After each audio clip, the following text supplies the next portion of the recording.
Just wait for people to join in it. Will I be able to see on my side? Say it again. Will I be able to see on my side who's joined?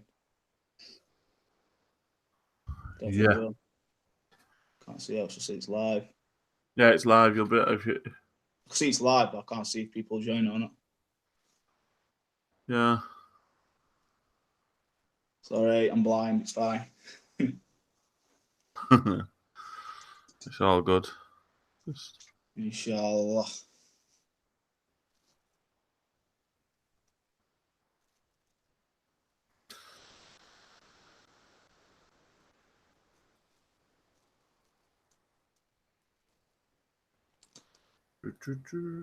Walaikum salam, Yasmin.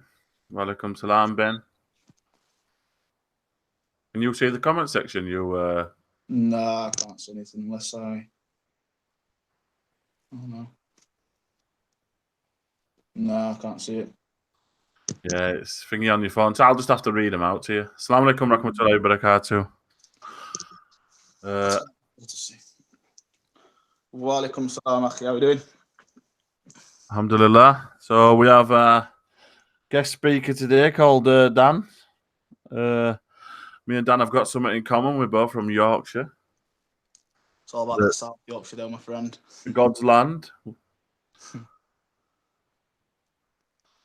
Walaikum salam, Rasul. Walaikum salam, Hamid. So I'm just going to ask Dan a few questions, and in about 5 minutes, I just want to introduce yourself, Dan. Yeah, my name's Dan. I'm a revert to Islam. Alhamdulillah. I reverted back into Islam around 2016, with September 13th, 2016. I've reverted back into Islam. And yeah, it's had a few ups and downs going into the religion, but it's been the best experience of my life so far. And 26-year-old, I'm from Doncaster, and sort of a similar background to Chris, and we'll show again to that, in the podcast, inshallah. Hold on, I need to bring my Coke can for this event. Oh, yeah, I'm on TV, bro. You wanna see? So, me and Dan met for the first time when we went to Speaker's Corner. How long ago? About 3 weeks ago now. Yeah, about 3 weeks ago. Yeah, not long ago. Chris, I used to cut your hair. Remember? In barbers, I used to cut your hair, Chris, and the beard. Which barbers? Tell me which barbers, and I'll remember. Why used to? Inshallah, I'll have to come and see you again. So someone cuts my hair and cuts my beard, Dan. What, someone comes to your house and does it? No. Probably in barbers. No, yeah. Someone who's watching. So yeah. Sorry for some minute. I have to go mission for mine. Turkish barbers though. It's all about them Turkish barbers. They got the skill set. Mashallah. But a few more people join. It takes about 10 minutes for people to join and realise that we're on. Walaikum salam, Yusra.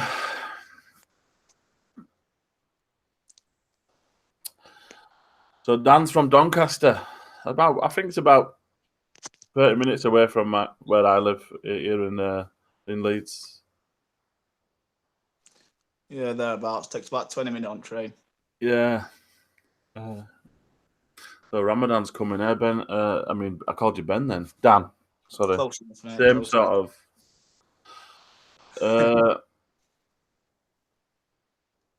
In the eye salon on the top. I work elsewhere now, but I was on the hand. Walaikum salam, other noise. Yeah, not far from each other then, are we? We all ate Leeds scum, yeah, we do. The football team, yeah.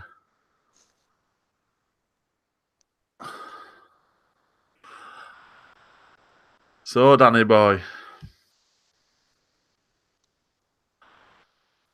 Fire away. I'm waiting for these questions. So, Dan, my first question is, what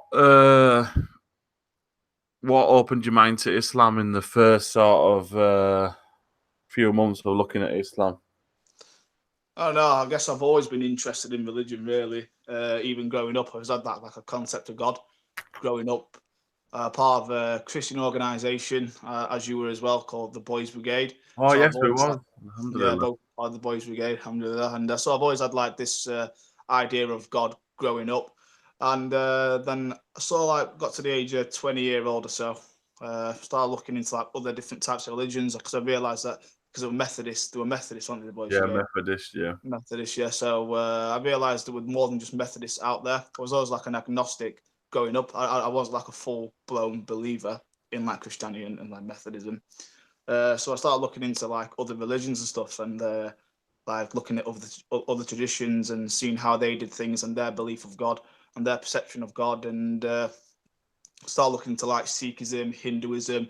Then I realised that you can't become a Sikh and you can't become a Hindu, so they can't claim to be the truth, you know. So Yeah, they're not proselytizing religions, meaning you can't convert into the religion, so they can't claim to be for everyone, meaning you can't be you know the truth or claim to be the truth. Only Christianity and Islam claims to be proselytizing, like claims to have you what they sort of they are, you know, claims to like get you into the religion and follow the way Islam. But all you've got to do is look at the basic theology of the two, try and establish which one is the true one. Christianity, it's a bit of a contradictory theology. They claim 3 in 1, 1 in 3. They claim that the Father's God, the Son's God, and the Holy Spirit's God. And these are 3 gods, but them 3 gods are just one God. It just doesn't make no sense. You can't reconcile it.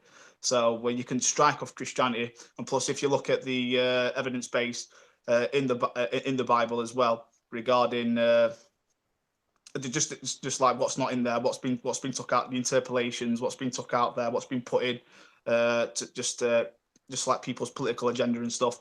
You've got to come to the conclusion that all of it can't come from God. And then Islam, la ilaha illallah.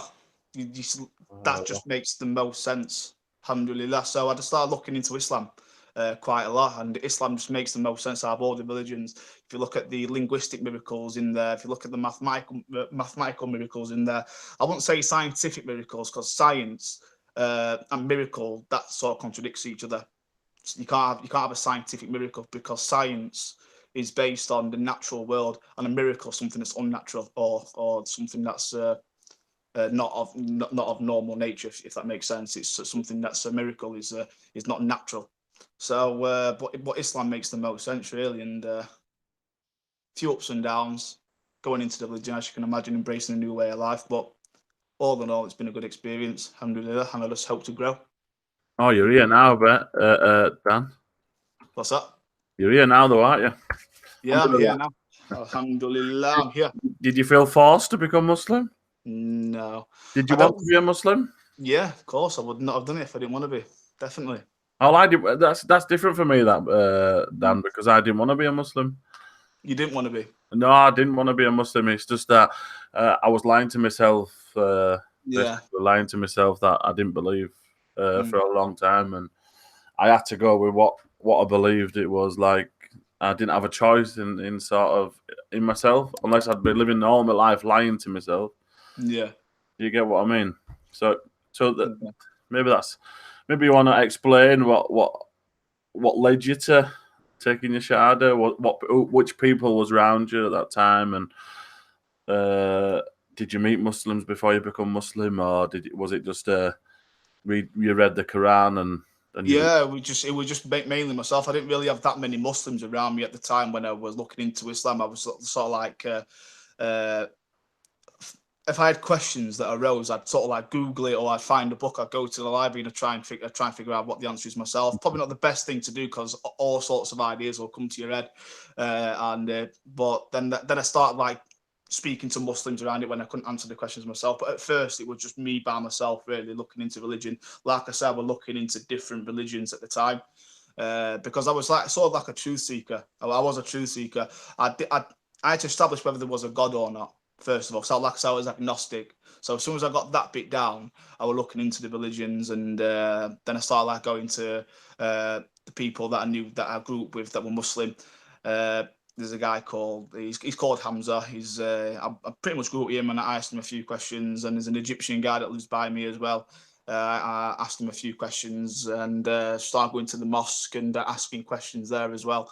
And it just came to a point where it was undeniable, really. Undeniable. Like I say, it was a linguistic miracle that had it for me. Just like the miracle of the Quran that had. That's what really convinced me of the religion, really. Because how could it be the case that that the Prophet Muhammad sallallahu alaihi wasallam, right? He was illiterate. He could not read and he could not write. How is it possible that he could come with the book with, that's got all these such deep messages in there, such deep messages in this book, that's for the whole of mankind, that tells you how to live your life, how to do things, and in a certain way which is best for you. And it's not fathomable that it could come from the Prophet Muhammad sallallahu alaihi wasallam. It's just impossible. Yeah. That cannot be the case. So it was a linguistic miracle for me, which really, really convinced me. I mean, think about it. I mean, even rhymes as well. Like how it's like Surah Al-Fatiha. Bismillah ar-Rahman ar-Rahim, Alhamdulillah Rabbil Alameen ar-Rahman ar-Rahim, Alhamdulillah. I mean, it all rhymes, and it's just, it's not fathomable that it could come from anyone other than God. Allah. Yeah. Alhamdulillah. For me, it's the same. It's a lot of miracles within Islam that convinced me as well. So alhamdulillah. So did you take Shahada in the mosque, or did you do it over the phone, or I did it over the phone, 13th September 2016, yeah. And then 13th September 2016. 13th September 2016. We've been Muslim, probably I've been Muslim about 6 months. I think mine was the 6th of November 2015.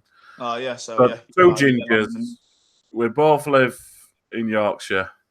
Yeah. We both went to Boys Brigade. Mm-hmm. Did you ever have any far right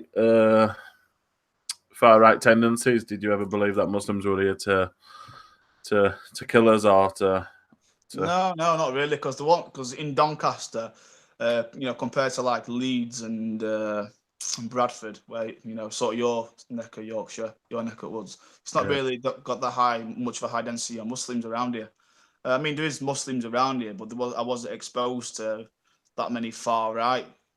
Probably because I didn't associate with them. I mean, there probably is a lot of far right in Doncaster, but I just never associated myself with them. Also I thought, because not even longer, this was July 2000. Oh God, I should have mentioned this. When I mentioned about going through rocky patches whilst being a Muslim, this was quite recent now, not even a year ago. It was just July last year. I was just with a few of my white friends, and this one I say white, non-Muslim, yeah, non-Asian, not an Asian guy or anyone. It was a guy that I known for about 6-7 years or so. I thought he was my friend, and we was in the car coming back from Manchester, and he was with three of his friends, and I was in the car with them, right? And basically, what's happened is they've started getting a bit,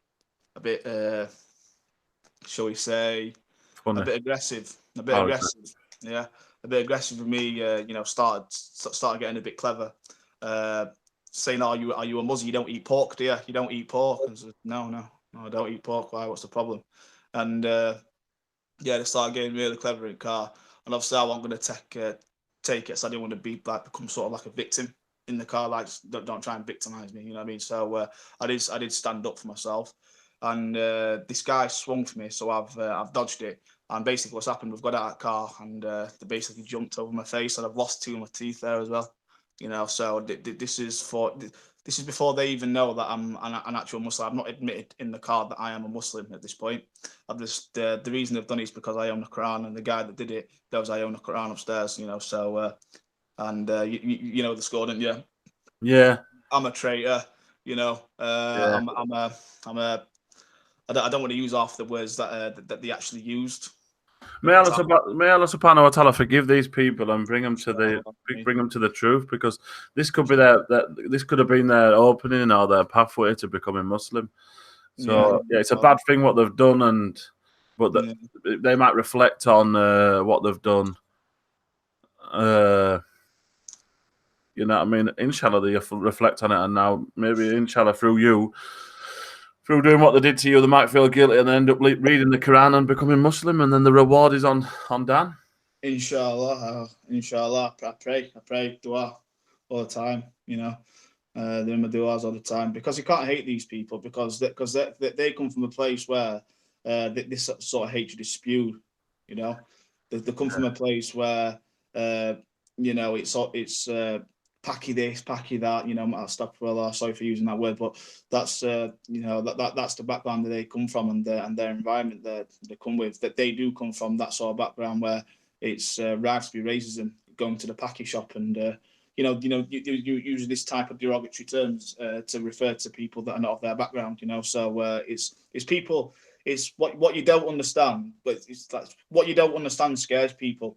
They say ignorance is bliss, but I don't think that's the case, because if you're ignorant of something, you become scared of it. It's sort of like the Jews in Germany, in the 30s. Do you believe people are trying to dehumanize the Muslims at this point? Yeah, definitely 100%. It's the media narrative. That's the narrative of the media. Definitely demonizing the Muslims. And like I was watching that program. What was that program? Watching overnight. I sent it in group chat. The efdawah group chat. Yes. Did you hear what she said?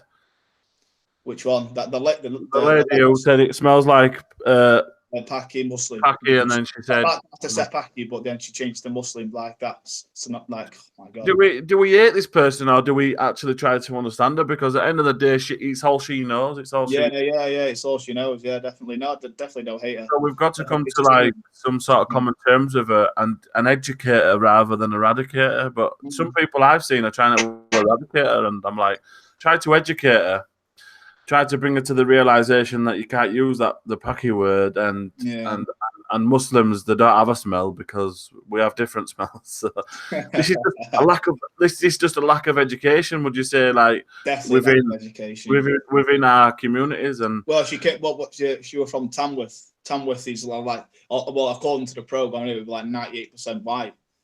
So of course she's not going to be exposed to other cultures and stuff. She just knows what she knows, and that's what she's brought up with. And anything that's different to what she knows, she's going to not understand. It's like trying to first getting exposed to her science and not knowing anything about that particular science. And it's just like anything. If you don't know anything about a certain subject, it's what it is. But yeah, it's different here. Obviously, like you've just said. Yasmin's just said she smells like Dove. Sorry, I had to laugh at that. There's a few people who are commenting. If you want me to read some out, Yeah, go for it. Yeah, why not? I can't see. Dan can't see, but if you've got any questions for Dan, he's more than welcome. He's more than happy to answer. Don't try not to make it too personal, and try not to make it too much about fatwas, because unfortunately, me and Dan have not got the credentials for. We're not scholars. Another thing, me and Dan met through John Fontaine, didn't we? Yeah, alhamdulillah. Another ginger guy. Another ginger. Alhamdulillah. So someone's got a question for you, Dan. How long did it take you to learn how to pray? It took me about a year to do it properly. About a year to perfect it, to try, to really, really perfect it. It's about that, It took about a year. Yeah. Yeah, about a year. For the first 6 months, I didn't pray because I didn't know how to. Just doing the actions at first, and just going along with the sheikh at the mosque. But then when you come to doing it yourself, and you're not at the mosque, you've got to know how to do it yourself, and how to really pronounce it best you can. So that answers that question. You've got a few more. Dan, how did your family feel about you reverting to Islam? Family's fine with it, My mum's absolute diamond.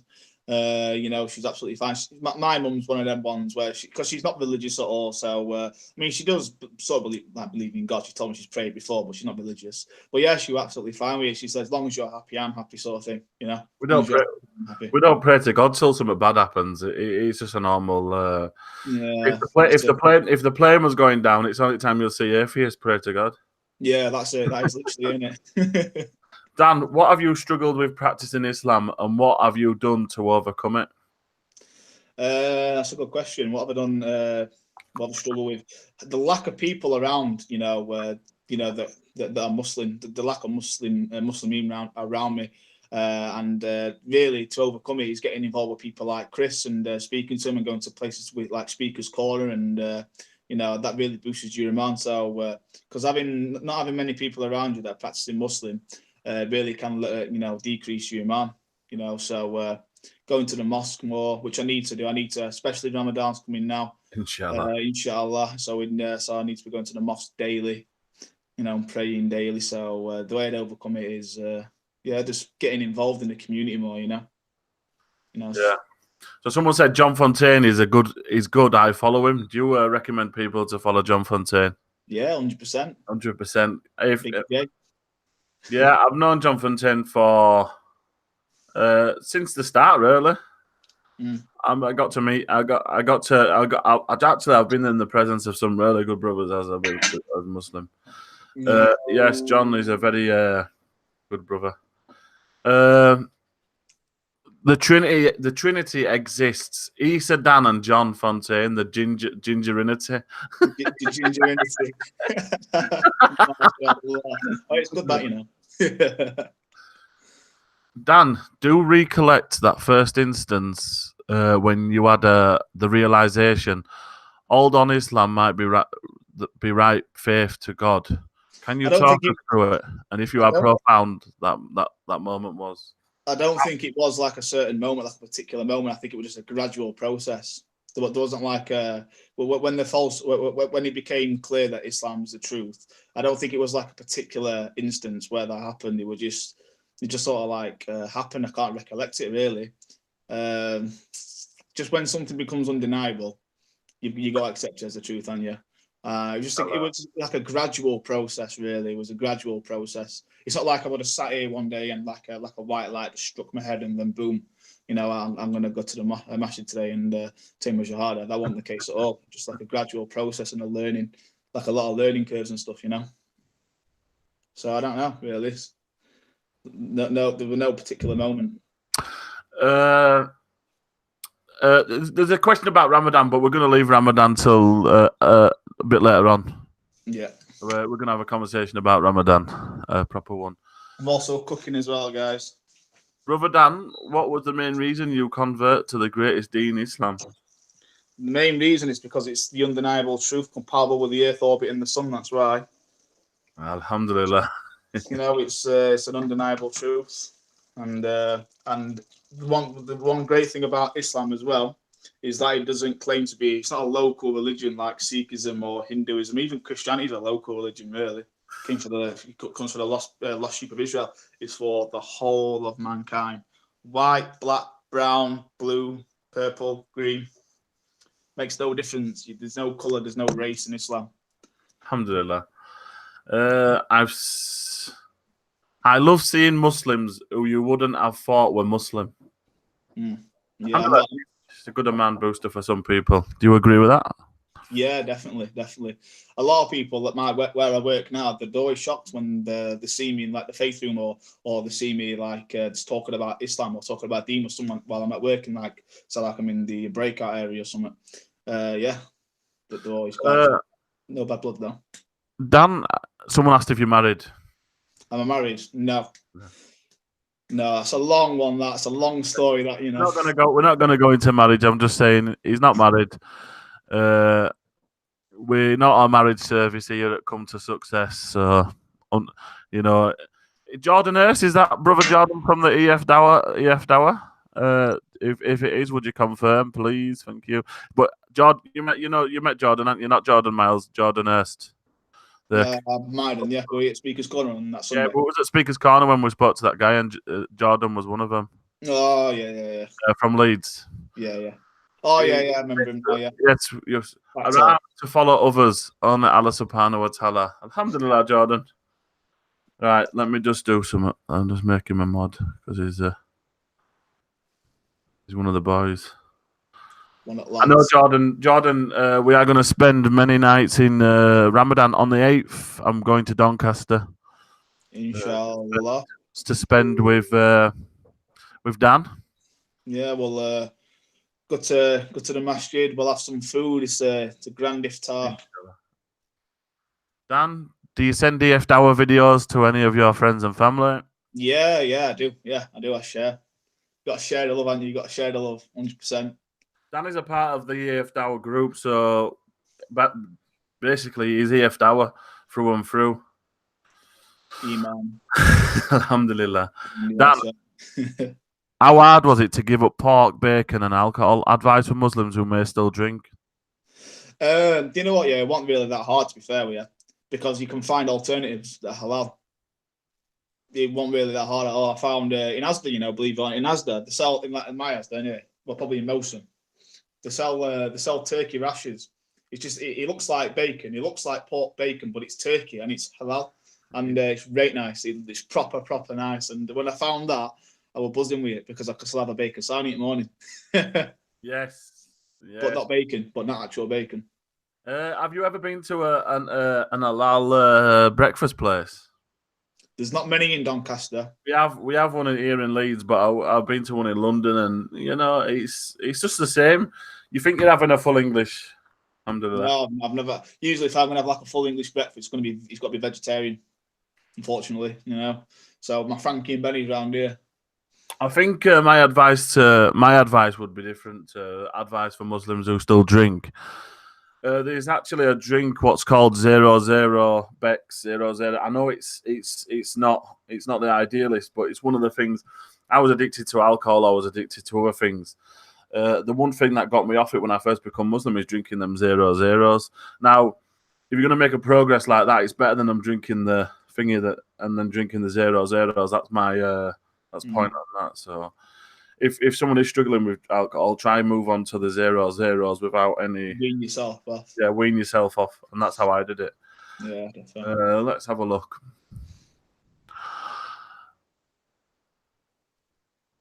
Do you have an hard time praying in public? Do you get anxiety, and does your concentration get low when praying in public? No, we're praying in public in which Maghrib we prayed in London. No, not really. I don't get. No. Yeah. Well. No, I didn't get disturbed really, but as soon as I did finish praying, I think you were asked. No, I wasn't asked a prayer. I think it might have been Zohr. And I got up, and all the Christians, Hatun and all them, jumped up, and they were talking about like how gay people treated in Islam and all this, and the proper jumped to me as soon as I finished praying, like, Subhanallah, you need to calm yourself. That's cause trouble. But no, not really in general, no. Yes. That was really funny, wasn't it? Dan, was that your first time at Speaker's Corner when we were? Yeah, that was my first time. What did I say before I went as well, Chris? What did I say? Well, I'll tell the story if you want, Dan. Go on. So we was in the car going down with Nissa. If people see Nissa in the comment section, he's give his salams. He's give his salams to you already, Dan. Oh, assalamu alaikum. We was in the car, and Dan made a dua that he sees a shahada at the Speaker's Corner. We got to Speaker's Corner, and there was Mr. Hamza Daramai taking a shahada and it was, alhamdulillah. I think it's on your channel, isn't it? Well, my channel, yeah. If you want to watch it, go to Dan's channel. It's Daniel Richardson. Yeah, no flash name of mine. But yeah, want to see a shahada. I think Nisa, when he said, say inshallah, make dua, and I went inshallah. I see a shahada there, went Ameen. And I think it was the first conversation I actually saw. It were Darren and a sister embracing Islam. And you said to me before, didn't you, that it's rare you'll see one. It's rare you see one at Speaker's Corner because people are out for their own, for their own selfish thing, like they come there to argue. And that's it. They don't really, want to accept things at Speaker's Corner. Walaikum salam, Nicky Travis. Walaikum salam, Scott Monty. Where's Brother Maya? He'll probably be busy. I haven't seen him since the Ummah trip. Alhamdulillah. Dear English Muslims, does any of you have an engineering degree? Nope. No. No. Has he been to any Islamic countries? No, I haven't. But inshallah, I'll go to Saudi soon to Umrah first, and then Hajj inshallah one time. Are you going to Umrah? Did you say? I want to go to Umrah. No, I want to go to Umrah. I've not had the opportunity yet. It's a lot though, isn't it, to go there? If I have to go by myself, it's a couple of grand to go, so I need to save up. I was lucky, me, that Dan. Very, Allah subhanahu wa ta'ala helped me out. I'm just going to link your channel if you don't mind in the. Yeah, go for it, man. Yeah. If I can, it's here. I'll just link your channel in the thing if people are asking for it. So yeah, no, it is, bro. I can, if you're a moderator, you can link thing. 1 minute. Let's see. Let's catch up. Dear English, how receptive are the non-Muslims in your social circle to Islam? They're all right. I mean, well, the people I mainly speak to now really are Muslims these days, because the people that that are not Muslims that I was speaking to, they were going out partying every weekend. They're going out drinking, and obviously I had to come away from that in order to practice the deen to the best of my ability. So, in terms of like social circle, you've got to move yourself away from it. That's a story of most people, and for some people, when they embrace Islam, usually something bad's happened in their life in order for they feel like they need guidance, they want to be part of something.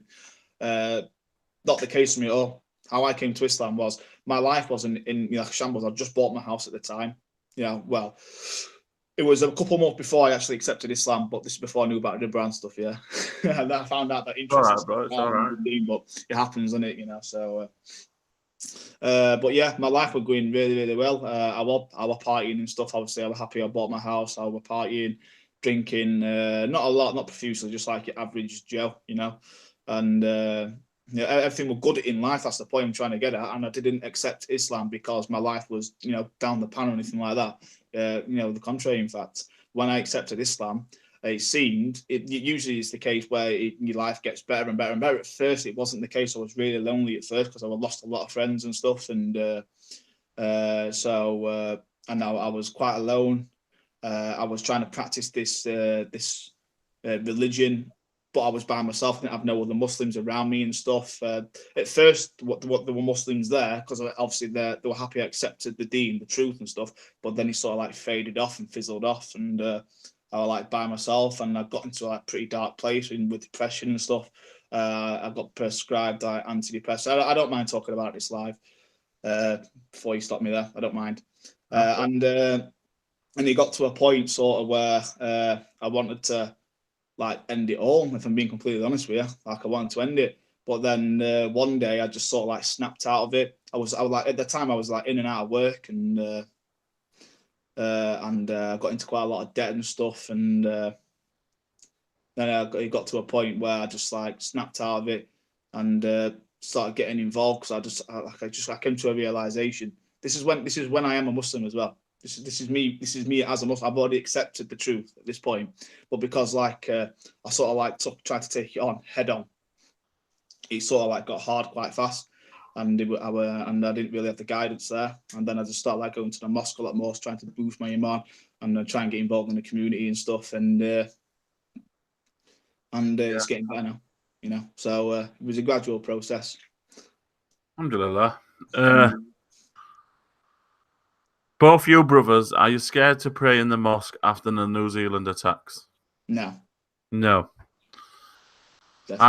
When you're Muslim and you've got faith in Allah Subhanahu wa Taala, if that did happen, then it'd only be from Allah Subhanahu wa Taala anyway. So yeah, it's what it is. You'd become a martyr, and that's it. Inshallah. Say you pray in the mosque, you guarantee paradise. If you're shot whilst you're in sujood, whilst you're in sujood, when you're the closest to God, you're a martyr and you go straight to paradise anyway. Yeah, so I think Dan, did you enjoy the efdawah Umrah videos? Any future plans to go to Arabia? I think you've covered that point, haven't you? That it's expensive to go to Arabia and stuff. I'm still listening. Great talk, mashallah. That's from Nissa. Assalamualaikum, Nisa. Inshallah, Daniel, we could do it together. That's what Nissa said. Inshallah. Inshallah, we'll sort something out. I'll see if Nissa's free on the 8th, actually, and see if we can both come over together. Yeah, come through. Someone's just put, you guys should post before live streaming. I did post it about 3 hours ago, and I'll post it on my Facebook as well. One guy said he's on antidepressants himself. No shame in it. I take care of my little brother who is disabled, and it's hard. May Allah make his sick and easy. Ameen. Okay. Did Dan go to Umrah? No, Dan didn't go to Umrah, but he's a part of the efdawah group. Dan came to the efdawah group just after we booked it, wasn't it? I think so. Well, I don't think I would really like speaking too much. I think I might have just joined it at the time, and I think it might have been just too late when I just joined when you went. I think so. Yeah, didn't get the opportunity, but inshallah one day I'll get the opportunity to go Umrah. Inshallah. It's a big grand iftar, Jordan, on the 8th. So, because Jordan's saying, Jordan Hurst, he's saying that can we meet up on the 7th because he's working on the 8th. Yeah, we can meet. I can Leeds. It's not far. Yeah.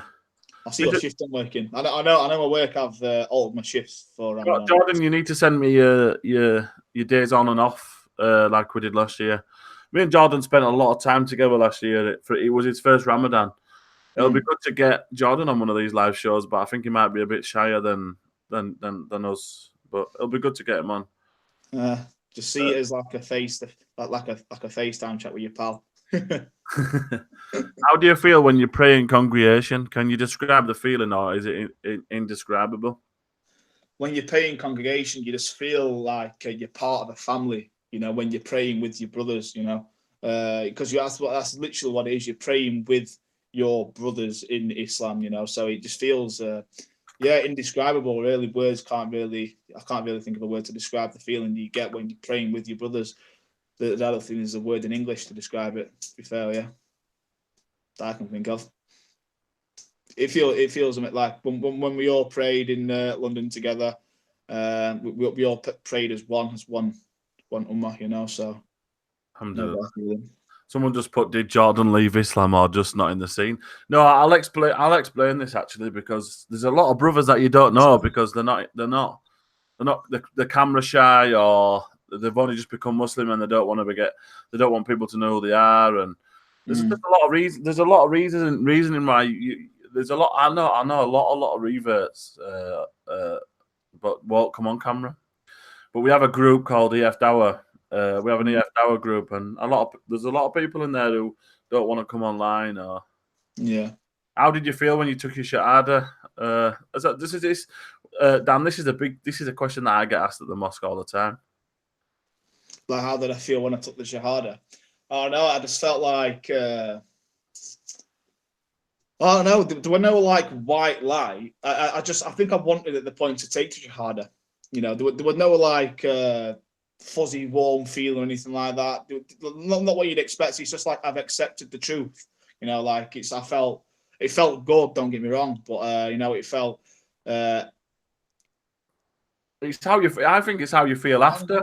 Like now, how do you feel now? That's a great. Yeah, no, I feel like a lot cleaner. Don't smoke, don't drink. I exercise on a regular, which is a sunnah as well. So, you know, to look after yourself, look after your body, which you're doing as well, aren't you? Mashallah, you're exercising now, trying to improve your health and stuff, inshallah. Right. So, it feels good, and it's just the teachings, and it feels good, you know, because there's no other way of life better than Islam. Like Darren says on his videos, I challenge anyone to bring a better way of life than Islam, you know, and it's impossible. You can't. Gets rid of the five major. It gets rid of the five poisons of humanity and stuff, as he goes on to say, and it's so true. Gambling, interest dealings, alcoholism, sexual immorality, and all these other things. So, Dan, besides dua, have you been giving any dawah yourself to your friends and family? Yeah, a little bit to my mum, bless her. I think she's a bit like. Yeah, that's a panel. Tell her bring her to Islam. Inshallah, inshallah. I mean. Yeah, I always like to have a chat. I don't think I've got like enough knowledge in order to give like dawah, as much as say like. It only has to be a small thing like this, Dan. Yeah. John Fontaine's quick guide to Islam. Yeah. Jesus. That is spreading the message. Dawah just means spreading the message of Islam, innit? So even just just giving like pamphlets out like that.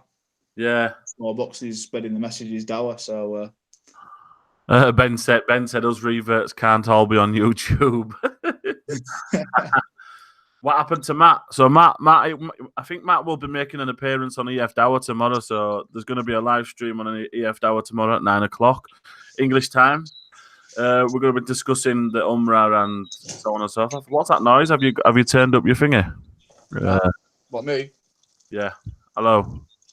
It's like cooking there, cooking. No, there's like a noise when I speak. It's like the outputs and the inputs coming together. No, not just anything. No. Let me speak again. Hello. Mic check 1 2. Yeah, it's all right. Better now. It's better now. I don't know. With the mic. Sorry. The gardener said, "Brothers." No, it's happening again. Must be just because you're moving about in it. I don't know. Should be right. Brothers, good to listen to chat. This is Jordan Hurst. Time for work. Chris, I will send you my work dates tonight on WhatsApp. Dan is a great guy. Is he? With a stronger man. Assalamu alaikum, brothers. There's a compliment for you, Dan. Thank you very much. Jazakallah. We're getting the I mean, from hearing others, best hour is your character. I'd say best character is in actions as well. You know, try not to be too forcible with these little book pamphlets, and you know, just show them in like my family see me as a different person now. So from what I want. Were they scared? Like not scared, but were they like your family? Were they like a bit taken back by it? Obviously, you've literally, haven't you, Chris, gone from one extreme to another. Literally went from one extreme to another. You went from EDL. In their mind, I've gone from one extreme to another. Yeah. Yeah. In my mind, I've gone from one extreme to balanced. Yeah. So, for me, when I become Muslim, because I didn't feel like it was a choice that I could say, oh, it wasn't really a choice. I had to become Muslim because I believed. I wasn't bothered what anybody thought or said at that time, so I didn't even take any interest with what even my family thought, or I just said, yeah, I'm Muslim and that's it. You know, if you don't like it, you don't like it. I had that sort of attitude, you know, when I first become Muslim. It's just like, just basically say, look, if you don't accept me, you don't accept me, and if you accept me, you accept me. Yeah, that's true. That's the sort of attitude I had. Let's have a look. Dan, have you got any favourite speakers? Mufti Menk, because I met him. Dan's a bit of a Mufti Menk fan. Huh? Dan's a bit of a Mufti Menk fan, I'm sure. Yeah, Mufti Menk. I met the guy and I watched a lot of his videos as well before I reverted. Mohammed Hoblos as well. Is that how you pronounce his last name? Hoblos, isn't it? Hoblos. Hoblos, yeah. I went to go see Hoblos on Mohammed Hoblos a few weeks ago. Zach and Mike, standard. These are like your big mainstream scholars that everyone's heard of. You know, and then obviously like the Dawah guys that go to like I've watched a lot of Mohammed Hijab. He's an amazing. He's not a scholar, but he's an amazing speaker, and he's very knowledgeable, mashallah. And I agree with you. So when I like to watch videos, I like to watch Mohammed Hijab's debate on feminism, on LGBT, and because it comes with an academic stance rather than just saying this is wrong, that's wrong. Not emotion. It's not coming from emotion. It's all logical based, and Hamza Zortzis as well. Inshallah, I could get Mohammed Hijab to do us a little talk on feminism. I think that would really benefit people. Definitely. I'll try to speak to him. Hamza Zortzis is one of my favorite speakers as well. Mr. Hamza Zortzis' book, The Divine Reality. So if you haven't read this book, and you're into learning about if you want to do dawah I and need to stuff, buy that book. I think I'm going to buy that book. this is the book. I've heard him plug it, but I never got around to buying it.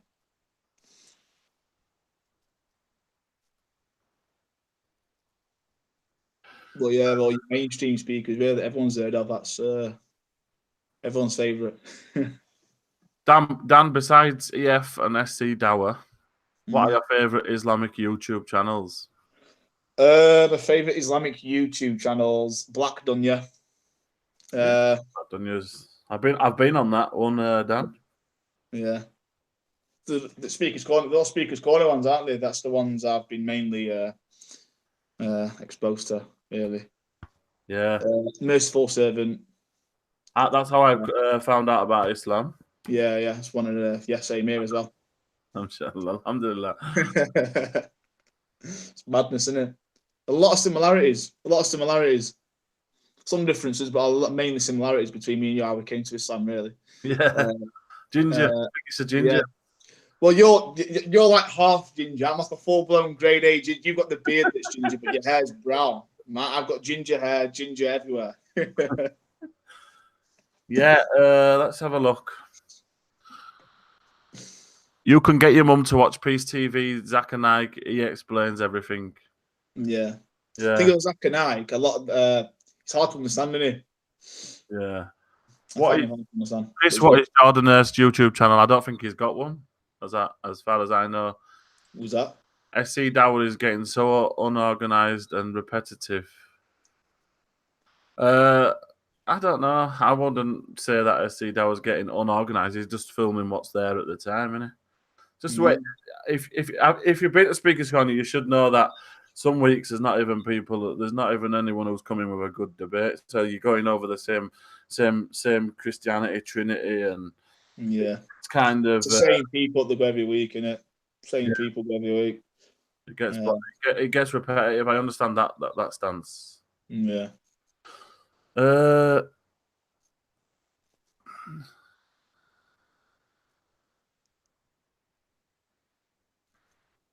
Dan, how did you feel about the hijab, the hijab before Shahada and then after?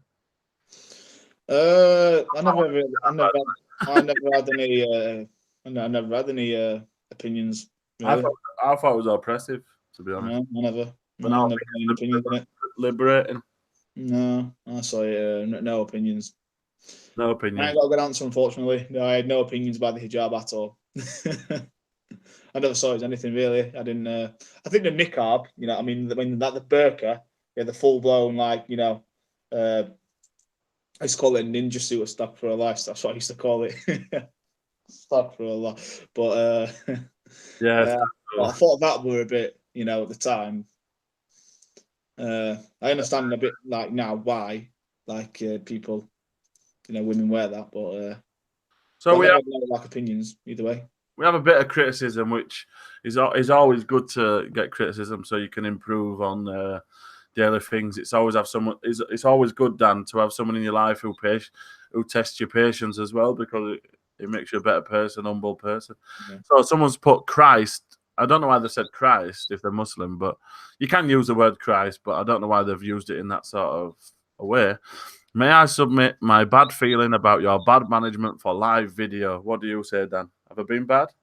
No. Well, if someone, what they're saying, that you've got bad management in live video? Yeah, for the live video, because I think he asked this question. Let's go up a bit. What is Jordan Hurst's YouTube channel link, please? And all I said was, he don't have one, I don't think. How does that translate to a bad YouTube live management? I don't know. So someone's put. So from the other side, someone's put. He's good, Ahmed. You just don't like anything. So yeah, there's good and bad. If people don't like it, they like it. They don't like it. I'm not here to please everybody. Dude, he's doing a great job. What are you on about? Someone's just put. Hater. Nissa's just put marriage, Daniel. When's it happening? Me hungry. Marriage. I'm Get me started on the issue of like trying to get a revert married, man. I'll go in on that. Trust me.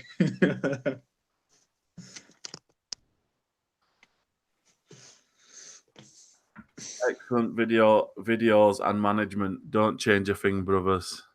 That's from Bird Nest Rat Fest. It's a weird name, like, but each to their own. Interesting name. Now, Hamid's always complaining in every live stream. You can't please everyone. He wears a suit and he prefers the modernized Islam. I've spoke to Hamid. What is a modernized Islam? It's only Islam. This is my point. Let's not dwell too much into it because it's a subject for someone of knowledge. We might say something like that from our own whims and self. Chris, your mouth and fingers should work separately. This is from Hamid, by the way. Your mouth and fingers should work separately. What does that even mean? Do you know what I mean? What are you on about? Hamid, thank you for the heads up, but I don't understand you, mate, unfortunately. May Allah subhanahu wa ta'ala bless you. Yo, Ben, how was that pizza you ate? Yeah, Ben, that pizza. So Ben had a pizza last night, yeah, and he showed it on camera. And it just looked like he's just took out the freezer, out of the fridge, let it defrost, and then he just put it on his plate. What do you think to that, Dan?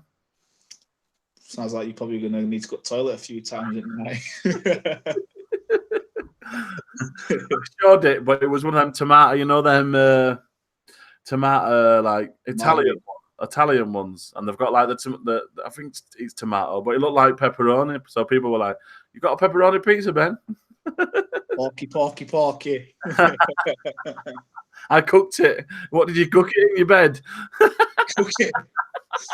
What's under light? What did you do? Put it in his bed and lay on it. Are you going to believe?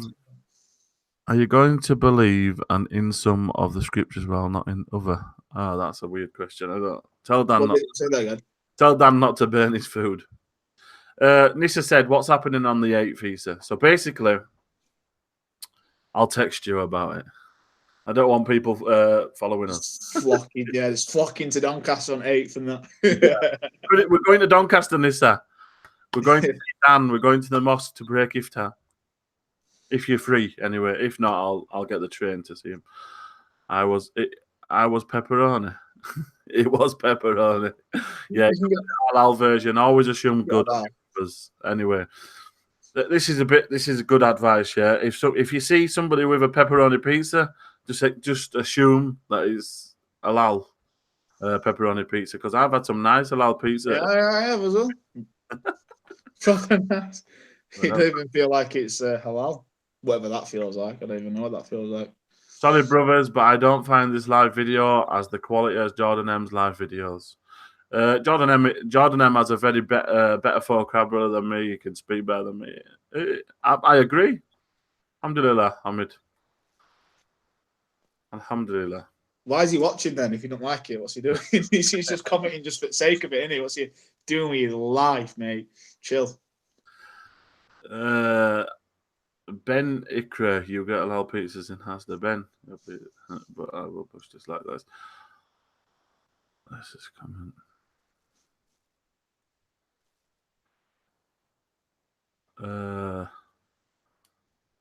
Someone said that's your subjective opinion. You've got some problems. Work on your manners. Thank you, Maquette. No, don't tell him to go away. Walaikum salam, Hamid. Alhamdulillah. May Allah subhanahu wa ta'ala bless you, Ramadan. So, talking about Ramadan, Danny boy. How was your first Ramadan? It was good. It was all right. I mean, it would just be me, like I said, at first it was me by myself, and I I tried my hardest to keep all the fast, but I kept about 10, which is good for your first Ramadan, really. It's not too bad considering you're by myself, but if I was around more people, that were practicing, I would have probably kept all 30 of them like I am this year. I'm going to keep all 30 of them, inshallah. Inshallah. Inshallah. But the first, it was sort of like it were literally me by myself, no one around, and breaking fast by myself as well. I mean, iftar by myself, and it was quite lonely at first. And yeah, my first Ramadan was like that. Did you go through like not even knowing what time you break your fast or what time? Yeah, I didn't have the calendar or anything like that. I knew it were like when obviously when it was sunset. Do you think that we should be more, as Muslims, we should be more trying to educate the people who have just come to Islam rather than concentrating on yourself in Ramadan? Yeah, definitely. I mean, it's definitely good to share the love, but also concentrating yourself as well, because you can't be like messing up too bad, like breaking your fast too early and stuff. So you have got to concentrate on yourself, but that could translate you to helping the other people as well, other people that are new to Islam as well. But like I say, it's few and far between in my town where people are coming into Islam that are new, So did you ever did you ever notice that when you first become Muslim, everyone was so happy and everyone around you, then it just disappeared? Yeah, that's what, like I said, what we were saying before. Yeah. It's all like fizzles out. Yeah, people are so happy. Allah, welcome to the religion of Islam, and then it like they're with you for the first few days, and then it's all like fizzles out over time, and you're not being by yourself, and then you've lost a lot of friends as well because you've reverted into to a religion which is demonized on the media so much. It's you're getting on both sides, yeah. Yeah, you've got your friends saying that you're a traitor. Then you've also got Muslims who are like, it doesn't matter. You become Muslim and they're not interested. They've got their own lives, and I think we as Muslims now, we need to, me and you especially, we need to. We've been a Muslim nearly 3 years. I've been Muslim 3.5 years. You've been Muslim 3 years. September. Yeah. We need to be the support for. We need to give the support that we didn't have. Yeah, definitely, yeah, 100%. The support that feeling that the same the same way we was, try and help them out, definitely. But it's finding these people as well, I guess. These people, I suppose, got to reach out. I suppose my mistake, but I didn't really reach out either. Yeah, want to sort of thing. So that's a great point you brought up there, Dan. Yeah, as if you are a new Muslim and you are watching something like this and you feel like it's going to be a lonely Ramadan, you need to reach out as well. Yeah, definitely. There's ways you can reach out. Alhamdulillah. I do. So my first Eid, was a very lonely Eid. I thought it was a day of celebration, but all your friends are too busy with their families and because there's a lot of cultural stuff in it, like. Most of the Muslims that are in the UK are Pakistani, aren't they? And they've got like a lot of culture around them as well, and they're all very family orientated and stuff. So they don't really have time for us at the time, well, for me at the time, definitely. So yes, a lot of culture involved, and like you said, all with the family and stuff. And mine were lonely as well, mate. My first Eid were lonely, and breaking iftar by myself, and. So what advice would you give to the born Muslims that could help the new Muslims or Muslims who are actually not just the new Muslims, the Muslims that have just re-entered this? Because I've seen a lot of Muslims who have gone off the scales and then they've come back to Islam and they've got this like reformation of that they shouldn't do that anymore. They shouldn't do this anymore. And what sort of advice would you give for the people who've been practicing a long time now, and it's their duty to help people like when we was in that vulnerable stage? What advice would you give them, or what would you do now to help?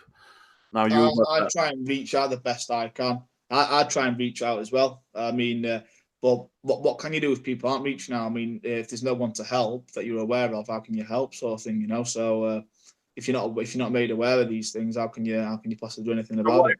Let me put a scenario. So what if you're a Muslim You've just recently met a guy who's just become Muslim. Yeah.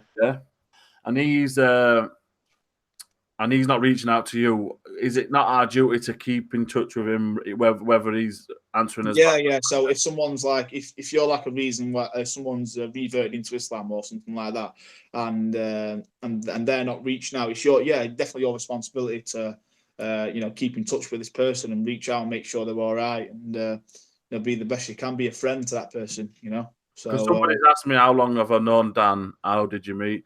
I don't know how long it's been, but we met. I was at actually, I do know how long now because it was Christmas time. Is hard for many people who have come to this faith because your family wants you to spend. So I spent it at Green Lane Masjid at the big conference, and that's where I was with John Fontaine. John Fontaine gave me Dan's number because he was speaking to him, and he asked me to, try guide him into the right path and keep him with some brothers. So I thought, I've got the right place for him. Efdawah's a place for people like Dan. So I invited him. I spoke to him and then invited him in, and then we went to Speaker's Corner together, and he got to meet some of the brothers like Hamza. It's a real experience, that, because when you've been watching Speaker's Corners videos now for quite a while, for a few years, been watching Speaker's Corners videos, and then you actually materializes when you actually go there and it materializes, seeing all the people that you used to see on your screen, and it's a bit of a mad. It's an experience, and we're good. Mashallah, we're good, and hopefully not the last one, inshallah. So, inshallah, we will be back there after Ramadan.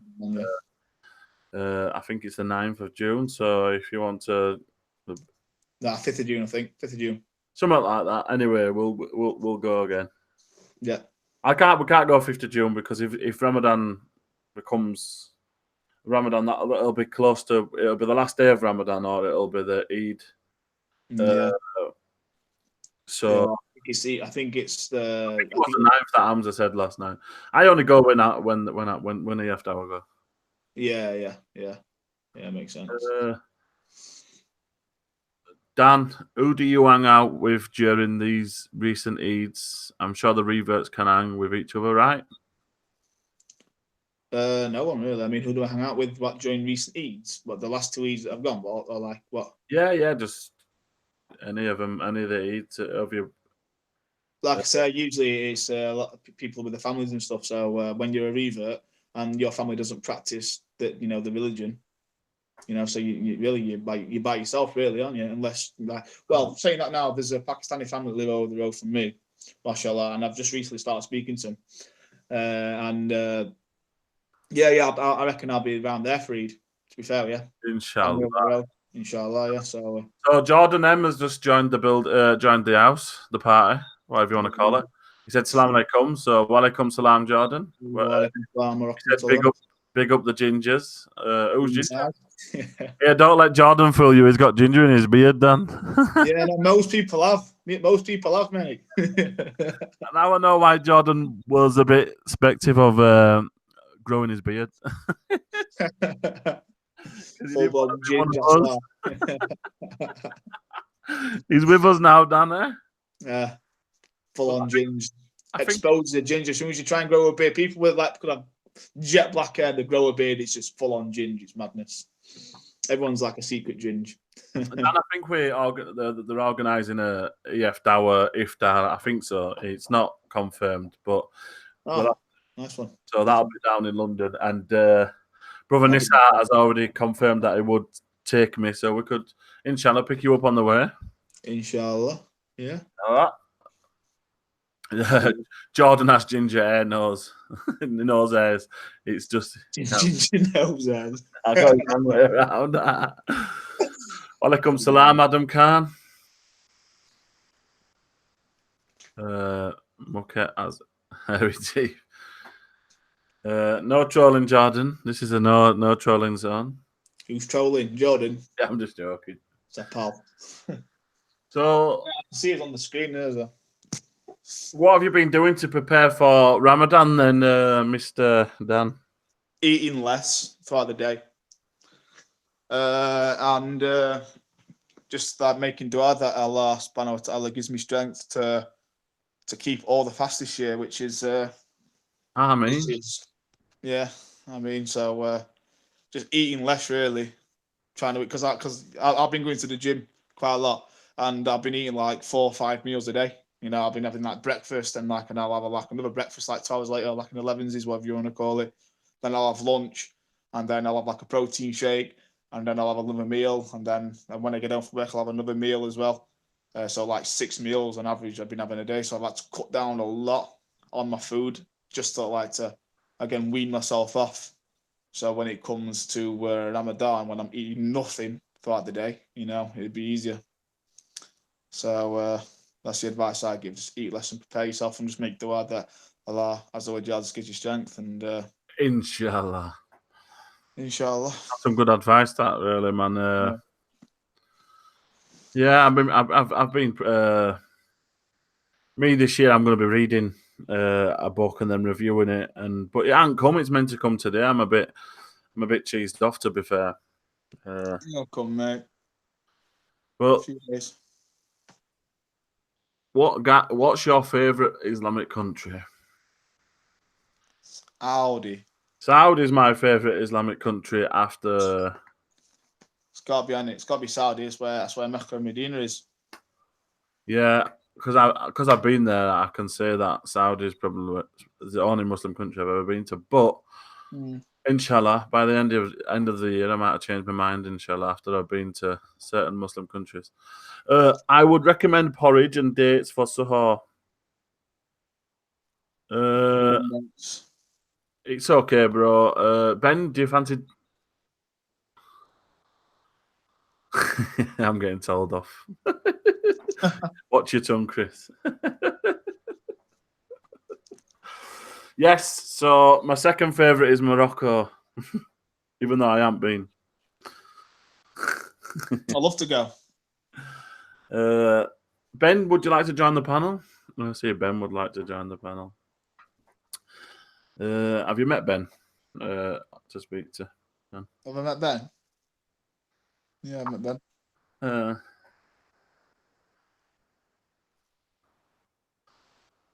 See if Ben wants to join. If so, I'll send him the link. He can come and he come and he might have a few questions for you, Dan. I don't know. Ask away, bro.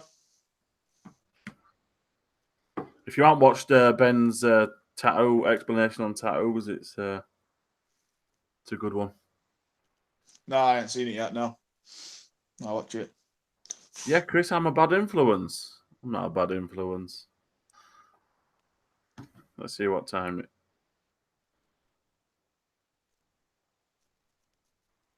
Yeah, we have. Have you seen the movie The Message, Dan? The Message, yeah, it's about 3 hours long. Yeah. I've seen it. I watched it on the plane on the way to Saudi. It's on YouTube. The full thing's on YouTube. Yeah, well, like what I did, yeah, I downloaded it to my phone and then it's good. It's a good film. It's like a good representation of like how Islam actually is, and there's so much respect for the religion as well. To be stood in them places though, because we were stood on the one of the mounts, Mount Ahud. We were stood on it, where the wall was. Oh yeah. Yeah. So and then we visited the place where Uncle Hamza his Uncle Hamza were buried, and you know it was quite interesting. Yeah, it's good. Someone recommends you to watch someone called Jeffrey Lang, a math magician. Math magician. Yeah. Mathematician. Mathematician, yeah. Math magician, you said. A math magician. I haven't seen the Umar series. No, I haven't. Someone's asking if we've seen it. If anyone's got any, have you watched any of the Surahs of the Prophet from like Sheikh Hamza Yusuf and from Yasir Qadhi, or they're very long, different, and they're in. No, have to link me. Yeah, I've watched a lot of Sheikh Hamza Yusuf's Surah on the Prophet. peace and blessings be upon him. Awesome. So you always believed in a creator then when you was at Boys Brigade, Dan? Agnostic. Open to the concept, but I wasn't really convinced by it. Like the church didn't convince me of it. So I don't know. I didn't really have like an opinion either way. Really, I didn't really say categorically there's no God. Categorically there is a God. I won't really have an opinion either way. It was. I don't know. I just started like questioning whether there is a God or not. Like I don't know what I don't know what really. Well, I don't know what really like sparked my interest really to really look into religion. I just, like I say, I've always had the idea of God there, but I wasn't like convinced by it. But then I got convinced by it. Yeah. I got convinced like the design of the universe and how it has to be designed. Like the watch, have you heard of the blind watchmaker argument? It's basically like a watch that's designed and but it can't come out of nowhere, and that what's more complex, the watch or the universe, and that's the argument. And if you apply the same logic that you do to the watch to the universe, you must come to a conclusion that there is a God. And then when you've got that bit down, you start looking into the religions and stuff. So no, I was agnostic. I wasn't never an atheist, never a theist. Agnostic. Then I came convinced. What Issa, what do you think about how often a revert should hang out with Muslims over their family and non-Muslim friends? It's a very subjective reality because Dan lives in a place where there's not many Muslims. I live in a place where there's a lot of Muslims. Maybe it depends what sort of person you are and what lifestyle you lead. Yeah. If you're married, you're going to be spending a lot of time with Muslims. If you're Muslim, your wife's Muslim. I don't know. I wouldn't be able to answer that as a direct question. Would you be able to, Dan? I don't think if your non-Muslim friends are doing stuff that's haram all the time, I'd try avoid and try avoid to spend too much time with them. Yeah. But your Muslim friends could be doing haram also, so I don't think it's a non-Muslim versus Muslim sort of way of looking at things. If you ask me, it's just who do you? The question would have been better. Who would you hang about with the most, and who would the least? And my answer to that is the people who remind you of Allah Subhanahu wa Taala. So the people who remind you of Allah Subhanahu wa Taala and help you on your path, going down the path of Islam, then you hang about with them the most.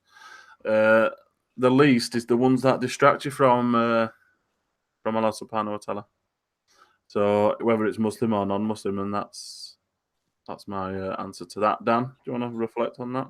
Good answer, mate. That's pretty much the exact same answer. Yeah, I mean the people that are gonna help you really look into the religion more and build your iman, boost your iman and stuff is people that remind you of Allah Azza wa Jal, definitely, 100%. And there's but if you're gonna hang around with atheist people or Christian people, they're gonna have arguments against you and stuff, and they're gonna try and keep you away from your beliefs because that's what their narrative is. Basically, I hang about with my non-Muslim friends who understand me as a person and being and we don't conflict in many issues. I always make sure that it's an halal place that we're going to eat. If we're going to the cinema together, I make sure it's to move. We're doing things like doing things like that. Places what can't lead you to like the pub and stuff, and And my friends have learned over time how I don't want to go to the pub, and they even say, "Oh, we don't even feel like it anyway." So they've kind of your stuff rubs off on them. I've got a question, bro, for you, if you don't mind. What's your biggest fitna at the moment? Like, what's the thing you're struggling with the most at the moment that you're trying to combat? One of my biggest struggles is to pray on time. Yeah. The time comes and then you're fighting the shaitan off, and then Yeah. and sometimes something distracts you. Then you know, alhamdulillah. This is what That's a big fitting for me. yeah, it's one of the biggest. It is what it is. It's hard. It's hard. This is what Ramadan is for, though. It's to bring you back and to make you realise that you know the Your doors words in the guy's eyes don't matter, sort of thing. Yeah. the doors of paradise open. The shaitan gets locked away. This Yeah. is your chance to come back to Allah Subhanahu wa Taala and ask for forgiveness, and try to uh, build your iman back to where it was the year prior. So every Ramadan that comes, it's just about building your iman and Yeah. uh, Yeah. Definitely agree. For me, yeah, I say praying on time is really, really hard because my work is the shifts vary. So like next week I'm on early shifts. Well, I've got to travel from Doncaster to Sheffield, and I do that by train. At the moment, I am managing to like pray Fajr on time because of how early Fajr is at the moment. It's like 4:20 in it. So I'm able to pray Fajr on time. But when it comes to like Zohr and Asr, I'm at work. I'm actually doing my job, and I can't stop from what I'm doing because I've got like stats to hit, and I've got to have my job to in order to keep a roof over my head and stuff. And so that's a big fitting for me. I know they say you're meant to revolve your life around Salah. Revolve your life around the Salah, and then everything else follows. But sometimes I think that's easier said than done this day and age for some people. Like yeah, to me, I can't just stop doing my job. Don't get me wrong. I can pray like when it comes to like break time and stuff, and go to the faith room, and I can pray whilst still in the time frame. For Zohar or Asr or whatever the prayer time is. So, but it's praying on time. On the dot. It's quite hard.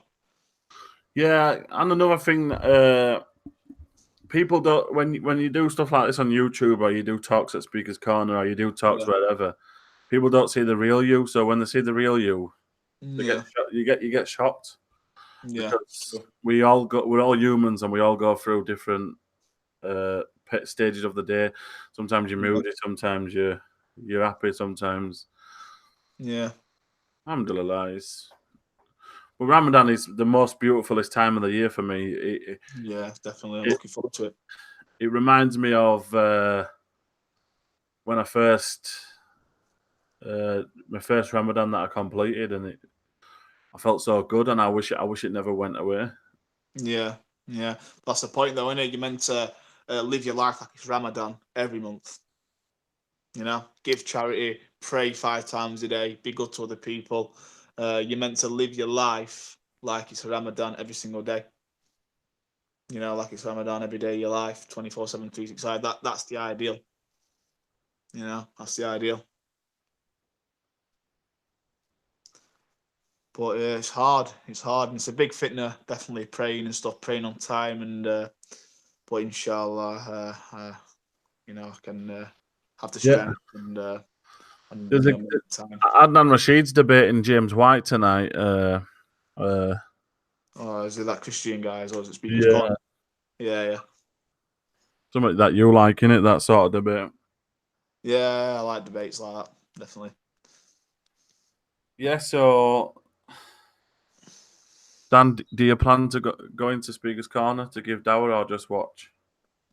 Just watch, really. Just watch. I ain't got the knowledge. Well, when I get the knowledge, if I get the knowledge, inshallah, I get the knowledge. Then yeah, I'd love to give dawah, but I don't think I've got the knowledge to give like the level of dawah that say Muhammad Hijab is giving or someone like that, because they're people that have really studied the religion in depth to the absolute core, and they where that he's a mu'min, and he understands the Quranic scripture inside out in Arabic, in English, and probably other languages as well. Who knows? So I hope I get the like even an ounce of knowledge that someone like he's got. So that's when I reckon I'll be confident enough to give like dawah. So But yeah, I reckon I'll just go in there to watch really. And if someone asks me anything in particular around Islam and it's not something I know, I'll refer them to someone else, or like refer them to a scholar, or go to a mosque to get your question asked. Answered. Sorry. I think I only go to watch as well, but sometimes you can't help yourself but to not butt just in that. sometimes. Sometimes people need if you know the actual what they're talking about, you can actually. Yeah, it depends on what the situation, like what the actual conversation's about, innit? If it's something you do know about and you've got knowledge on, it's all right to have the conversation because you know you're not like just bringing out a thin air, Yeah. Dan, what are your thoughts on Hamza Yusuf? He gets accused of being a Sufi and stuff, and I personally... The short guy. Yeah. Let me put my opinion on. Even if he is a Sufi, what does it matter? End of the day, yeah, Sheikh Hamza Yusuf brings some very good quality content. I've got no problem with Sufism. I've got no problem with Salafis. I've got no problem with... no problem with any sect. I'm not... I never would ever be a person who would tarnish someone just because they've got a different thought process. I wouldn't even challenge... I wouldn't even say I'm knowledgeable enough to challenge the Akida or anything like that. So, as laymen, as myself, we should just say, look, what he's teaching is good enough. People make takfir down like too easily and put them down. We shouldn't make takfir, man. Of anybody, even not even say that. Even to no one's got the right to say anyone's non-Muslim. No one's got any right to do that. An humble person would not say kufar, kufar, kufar. Definitely not. They would just ignore the principle, whether it's kufar or it's not kufar. Unless you've got knowledge and you can make fatwas and stuff like that. But I don't know many people in circles that have got the knowledge to do that. Yeah. But yeah, what's your outtake on this Sufi Salafi perspective of I'm this, I'm that sort of way of looking at things? I've got no opinions, to be fair with you. No opinion. Yeah, sometimes it's best that way. Me when I first become Muslim, I was in with a group of brothers that thought at the time was only the ones that were on the truth, Yeah. And then I'd become like that. I was saying around this, around that, and you tend to, when you read more books, you tend to realize that Islam is not a religion of oppression. It's not here to tell you how to dress. No. It does come with a guide rather than this haram, this or that's haram. Yeah. Just simple things. And if people do stuff that's not within lines of the Sunnah or Islam, try to advise them, but advise them in private. It's Islamic. Yeah. Don't try and make a spectacle of it. Islamic principles are very clear and say that we should advise in private, which is one of the beautiful things. Is because when somebody calls me out in front of people, I tend to get emotional about it, and that I'm like, who are you to tell me? But if they did it on their own, but just me and them, that would have been all right. People are just trying to make a spectacle out of something when you've made a mistake or misquoted something. They want to call you out on it in front of an audience and stuff. Yeah. Maybe they're doing it with good intentions and not realizing. Yeah, possibly. Maybe they're doing it and not even one bit realizing that it is what it is.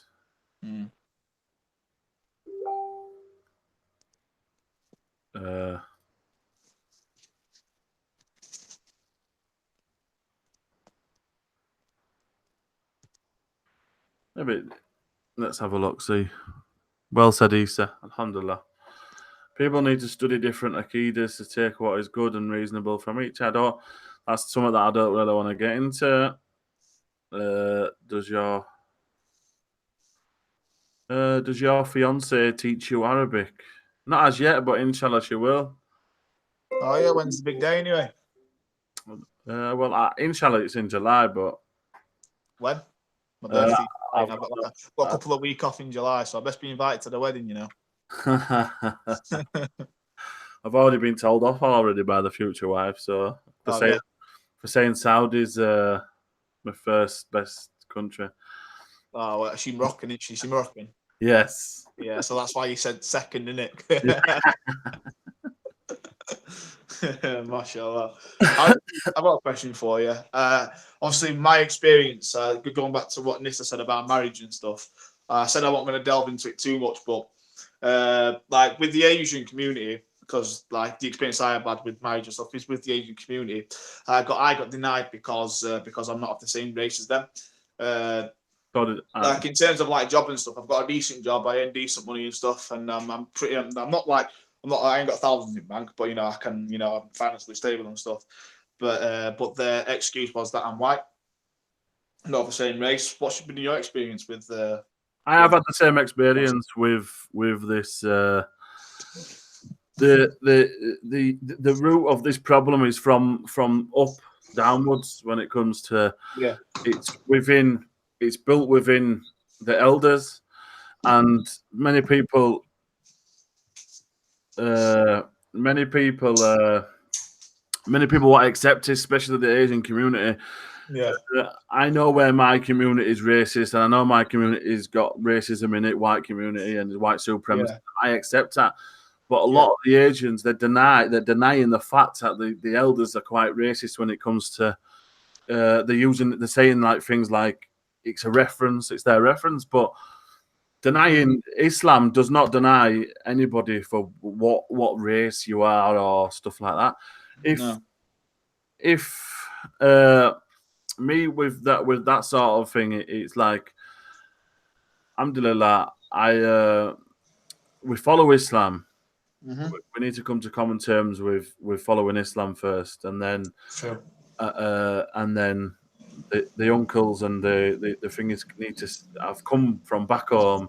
They're not used to their daughters marrying outside the community. So, but there's only one thing I'll say to them is, look, you're choosing to live in this society, so you have to accept what comes with this society. True. I'm not about alcohol. I'm on about when it comes to marriage. Yeah, it's not like it's not like I'm a non-Muslim or like you're a non-Muslim wanting to take the daughter away from Deen or anything like that. It's like anything, it will bring us closer to the Deen, because when we go into like the non-Muslim community, we see Islam in the sense that it's like quite, in some places it's quite multicultural, and in the areas it's quite accepting and stuff. But when you go to the Muslim community, you don't see Islam because it's very cultural based, and it's very like each to their own, and it's nothing to do with Islam. It's more nationalism. Nationalism is the word I would use. Nationalism. Definitely, it's more nationalism. I wouldn't say even say that every elder's racist in the Pakistani or Asian community. There's uncles and aunties that are educated in Islam. There's many examples of a white guy, or even the black people getting worse than us white guys when it comes to the Asian community. They're very racist towards the black people. I've seen with my own eyes. I'm like, how do we try to teach the elders about this, because they're the ones that we're meant to be looking up to in this country, so as Muslims and what teach about it's okay to venture into other cultures and stuff. I think the worst thing you can do, because if we're talking about aunties and uncles, that obviously they're older than us, they've got that sense of pride within themselves, I think the worst thing you can do at first is start throwing hadith and Quranic scripture. It's not working though, Dan. It's not. That's what I'm saying. It's more of a personal level. It's more of a personal. But then we have to look at it this way. Yeah, if they say no, they say no. Alhamdulillah, make dua for them and then walk away from it. Yeah. But there will be somebody out there, Dan. Like the Moroccan community are not the worst. That's what I'm going to ask you. Yeah, what should have been your experience? Any cultural boundaries you had to like kick through or anything like that? It's when it comes to the Islamic way of getting married is different for me. So Yeah. yeah, so but it's not to a point where I've had any problems where because I'm a race, because of who I am, or as long as I'm a practicing Muslim, you're accepted in. Yeah. So Sure. there might be some people who are on the same level, like some Asians are, and some whites who won't marry the kids to black people or Asians, And Yeah. I remember when I used to be in the working class areas and people that, I'd never let my kids go with Pakis. Sorry, Yeah. use that word and stuff. So Yeah. it happens in every community. It does, yeah. Only thing only thing I have a problem with is when some Asians don't accept it's happening. Whereas I'll stand there and accept that there is white supremacy, there is white people who are racist in my community. I know there is. There is, yeah. Mine as So well. that's the difference between being honest with people and being and trying to look at yourself rather than other things. But alhamdulillah, may Allah subhanahu wa ta'ala grant you a great wife. And if you're ever looking, let me know, because then I can speak to my wife and see if she's got any sisters, and that's how it works. We'll see what happens, innit? Yeah, I think I'm just going to concentrate on myself for a little bit now, yeah. Concentrate because I've already been denied once. I was speaking to the sister for about, I don't know, probably around 4 months, I say I was speaking to her. Issa, do you think Cowboy James is an Islamophobe or just troll? Who? Cowboy James is from the park. My personal opinion on James is that I don't think he's a troll or an Islamophobe, and to call someone an Islamophobe is only going to shut him out and push him away from Islam. Cowboy, is he the one that's quite tall that we were speaking to? We spoke to him, the one what was supposed. Dan, you're my witness. When I said to him, that he's closer to Islam than what did he say? Nothing. When I said to him, didn't I? said you're closer to Islam than that you're. Is it the very tall guy? Is it the tall guy? The tall guy who comes with the hadiths and that, and he's got a bag in his. Yeah. When I said to him, he didn't say anything. He's closer to Islam. He is closer to Islam. He didn't refer to anything. Yeah, me and Dan was stood together. We stood there. There were me, you, and this on it. Yeah, he never. What's it called? He never. He wants to know, but at the end of the day, sometimes it's disingenuous of him was coming with the same hadith and over again, and asking the same question but to different people. Getting the same answer. I don't like that. But as you've seen in the video with me and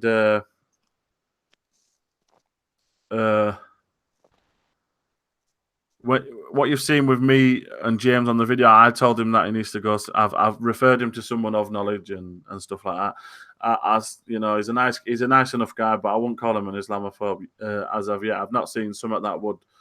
One of my friends called him a white supremacist, which is borderline silliness. I haven't seen anything that inclines to any of that. You can't. Yeah, I couldn't see him on an EDL march, to be fair with you. Or the Britain's first march.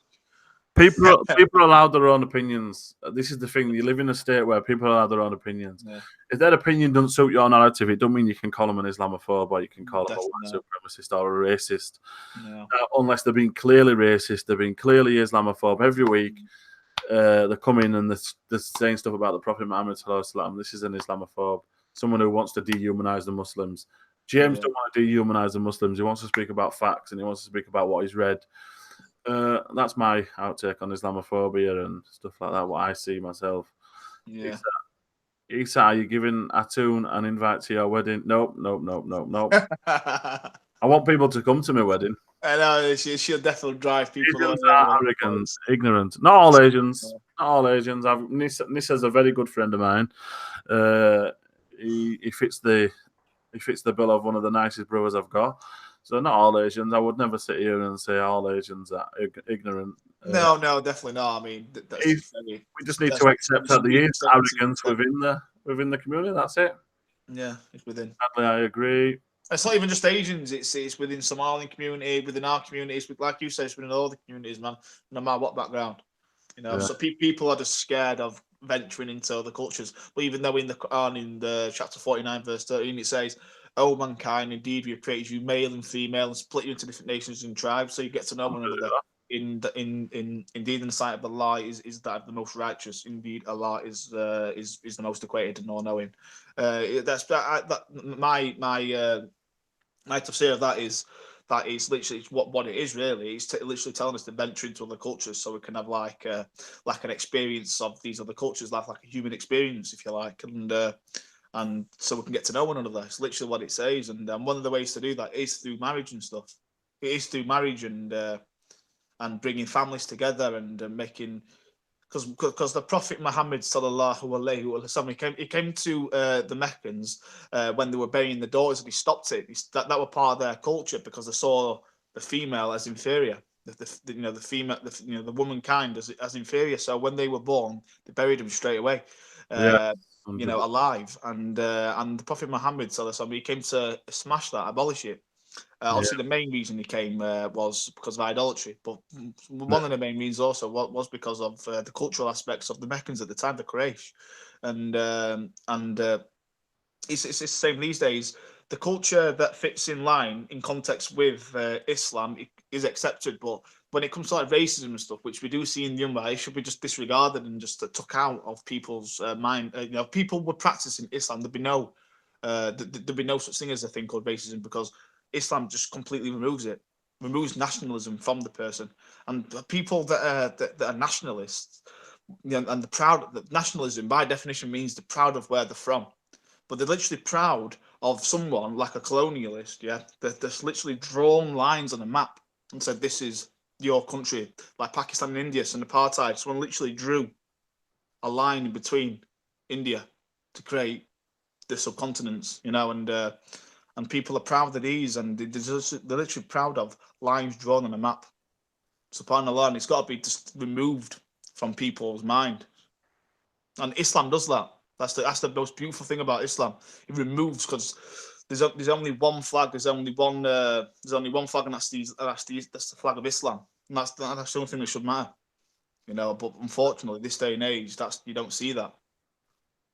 We don't see that in the community. There's a lot of racism and a lot of nationalism, and unfortunately, I have been involved in that. I have not involved like I took part in the racism. I've been like a victim of it within my own community as well. Dan, this is from Yusra, which is my future wife.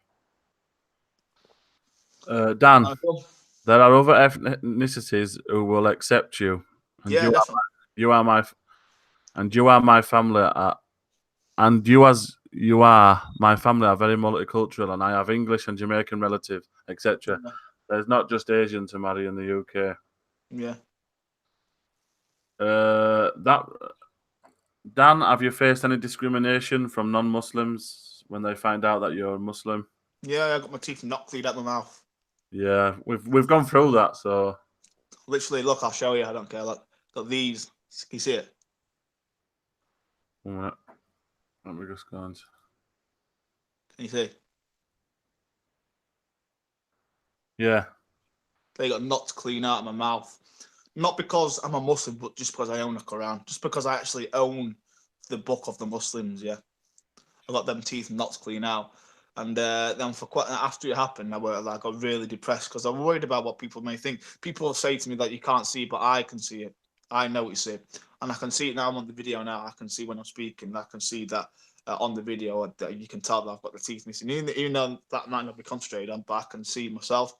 And for quite a while, it got me down quite a lot. And yeah, so definitely, discriminated against. I'm a traitor to the white community, to white people, to England, to the UK. I'm a traitor. I've joined a different race. It seems I'm an Arab now. Apparently, I'm Pakistani now, because a lot of people conflate Islam with Pakistani, because it's mainly Pakistani people you see in this country that are Muslim. That's the vast majority of Muslims in the UK is Pakistani, in it, and so apparently I'm Pakistani now. Which is obviously not true.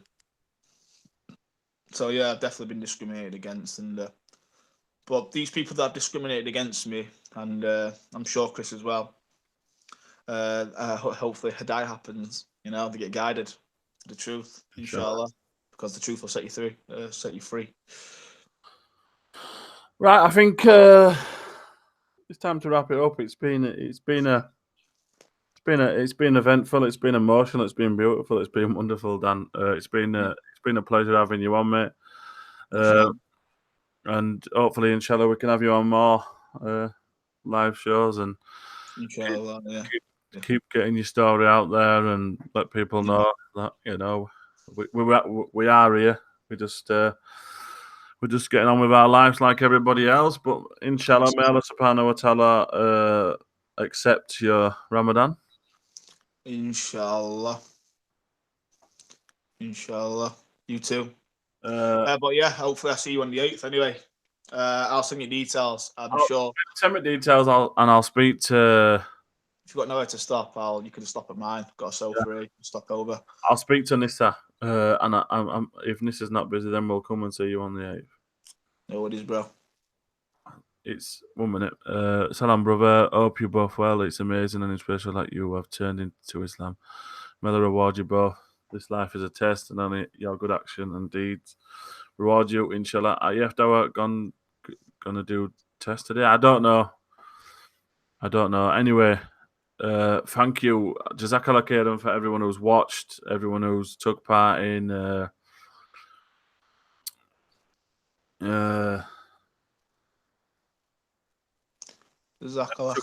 this. Any last words of wisdom, Dan, before you go? It's Ramadan coming, and no, just hope Allah subhanahu wa ta'ala grants everyone strength and everyone keeps the fasts and keeps steadfast in prayer and to the new Muslims that are out there as well, don't be afraid to reach out. You're not alone. There's more people out there just like you. There's 20 non-Muslims that are watching or going to be watching. Just reach out to people because there's people out there that want to help, and don't be scared, really. Yeah, Jazakallah khairan, Dan, for your advice, and hopefully people can take stuff away from it and build the Ramadan's coming, guys, and may Allah subhanahu wa ta'ala bless you all and make it a fruitful one, because that's what it's meant to be. It's meant to be fruitful, and that's it. This is what Ramadan's about. Inshallah, that I will, if you guys go over to Dan's channel and maybe subscribe and watch his first Shahada video, and if you go over to efdawah, subscribe to them, and Jordan M and Ben Ikra, subscribe to them all. We do many live shows. We're doing a live show tomorrow night at 9 o'clock. It's going to be about our experience of Umrah, and then Saturday. Then there's going to be an halal after party on Jordan M's channel tomorrow night at around the time after efdawah. If you're up about 11:30. Yeah, see what I'm doing. Maybe you could join, inshallah. And then on Saturday, I'm inshallah. We don't know. There's no plans for Saturday, but inshallah. Wa alaikum salam. Assalamu alaikum Assalamu alaikum wa rahmatullahi wa barakatuh. Stay there, Ben.